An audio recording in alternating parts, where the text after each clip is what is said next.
پیارے بچوں ناظرین السلام علیکم، میرے امید آپ کی خدمت کے لیے حاضر ہے۔ تو آج ہم کریں گے سوالات لیسن کے، جس کا نام تھا چند خلا باز خواتین۔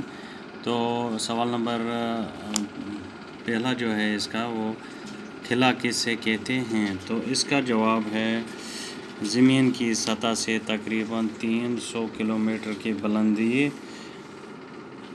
کے بعد روشنی، پانی اور آواز کی حد ختم ہو جاتی ہے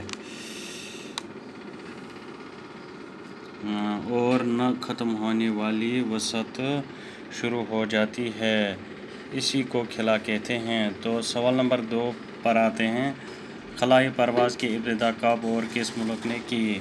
تو اس کا جواب ہے جواب نمبر 2، خلائی پرواز کی ابتدا روس نے 14 اکتوبر 1957 عیسوی کو کی۔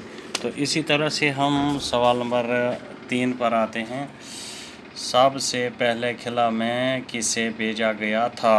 تو خلا میں سب سے پہلے کسے بھیجا گیا تھا؟ سوال نمبر 3 پر آتے ہیں، جواب نمبر 3 پہ سب سے پہلے لائکا نام کی ایک کتیا کو بھیجا گیا تھا۔ تو خلا میں سب سے پہلے لائکا نام کی ایک کتیا کو بھیجا گیا تھا۔ اسی طرح سے ہم سوال نمبر 4 پر آتے ہیں،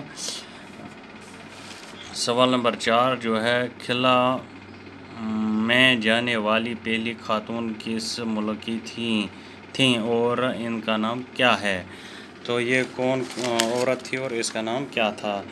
تو اس کا نام تھا خاتون ویلنٹینا تراشیکووا جو تھی وہ گئی تھی۔ انشاءاللہ باقی سوالات کل کریں۔